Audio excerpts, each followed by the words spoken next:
नमस्कार. आज आपण जाणून घेऊया इन्फ्लेशन म्हणजे काय आणि त्या अनुषंगाने आपली इन्व्हेस्टमेंट कशी असावी. 20 वर्षापूर्वी 10 रुपयाला मिळणारा वडापाव आज कितीला मिळतो? 15, 20, 30 की त्याहूनही जास्त. मग प्रश्न असा आहे की वडापाव महाग झाला आहे की तुमचे पैसे स्वस्त झाले? बहुतेकांना वाटतं महागाई म्हणजे वस्तूची किंमत वाढणं, पण खरं तर महागाई किंवा इन्फ्लेशन म्हणजे तुमच्या पैशांची व्हॅल्यू किंवा पर्चेसिंग पॉवर कमी होणं. एका एक्झाम्पलने समजून घेऊया. आज 100 रुपयामध्ये एक वस्तू मिळते.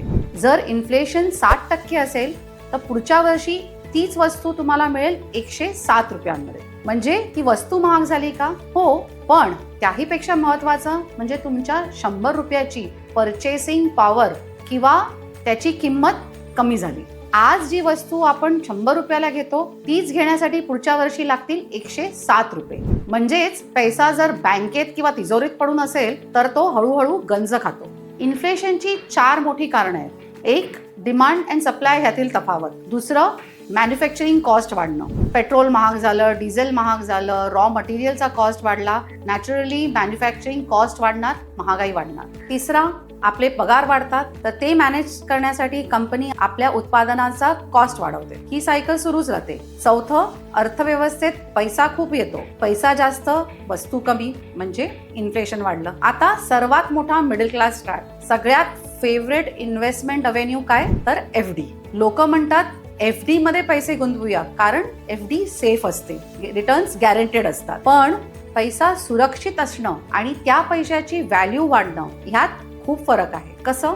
समजा FD इंटरेस्ट आहे 6%, इन्फ्लेशन आहे 60%. ह्याचा अर्थ रिटर्न्स किती झाले? तर -1%. त्यात FD इंटरेस्ट हा इन्कम मानला जातो आणि जर तुम्ही 30% ब्रॅकेटमध्ये असाल तर टॅक्स गेला 1.8%. म्हणजे 6%मधनं 1.8% गेल्यावर नेट रिटर्न्स हातात राहिले फक्त 4.2%. गणित करा. रिटर्न्स 4.2% आणि इन्फ्लेशन 7%. तफावत आहे तब्बल 2.8%ची. बँक अकाउंट मध्ये वाटतंय की पैसा वाढतोय, पण तो खरंच वाढतोय का? ऍक्च्युअल खरेदी करण्याची ताकद किंवा पर्चेसिंग पॉवर कमी झालेली आहे. हाच सगळ्यात मोठा भ्रम आहे. स्टेटमेंटमध्ये पैसा वाढतोय पण जीवनशैली गरीब झाली. चला अजून एक शॉकिंग एक्झाम्पल बघूया. आज तुमच्याकडे 1 करोड आहे. बहुतेक लोकांना वाटतं अरे वा, मी तर करोडपती झालो. पण इन्फ्लेशनला तुमच्या स्टेटसची काही पडली नाहीये. समजा इन्फ्लेशन 7% आहे तर आजच्या 1 करोडची व्हॅल्यू 5 वर्षांनी असणार आहे फक्त 71 लाख. 10 वर्षानंतर 50 लाख, 20 वर्षानंतर 26 लाख आणि 30 वर्षांनी फक्त 13 लाख. म्हणजे आज जर आपण 1 करोड मध्ये 666 ग्रॅम सोनं घेऊ शकतो तर 30 वर्षांनी म्हणजे त्याच अमाऊंट मध्ये 30 वर्षानंतर आपण फक्त 86 ग्रॅम सोनं घेऊ शकू. खरेदी करण्याची ताकद कमालीची कमी झालेली असणार. म्हणजे करोडपती असणं महत्वाचं नाही, त्या करोड रुपयांची पर्चेसिंग पॉवर टिकवणं महत्वाचं आहे. आता आपण भारतीयांना वाटतं सोनं म्हणजे इन्व्हेस्टमेंट, पण वास्तव थोडं वेगळं आहे. सोनं वेल्थ क्रिएशन साठी नव्हे तर वेल्थ प्रिझर्वेशन साठी, हेजिंग साठी आहे. इतिहास पाहिला तर गोल्डचे रिटर्न्स गेल्या 30 वर्षात साधारण 10 ते 11% आहेत. पण गेल्या 2 वर्षाचा गोल्डचा बूम जर काढला तर तेच रिटर्न्स साधारण 7 ते 8% आहे. टॅक्स नंतर ऑब्व्हियसली जस्ट अबाउट इन्फ्लेशनच्या बरोबरीने चालणार. म्हणजे सोनं ठेवणं चुकीचं नाहीये, तर सोन्यावर तुमचं भविष्य बांधणं चुकीचं आहे. रूल सोप्पा आहे.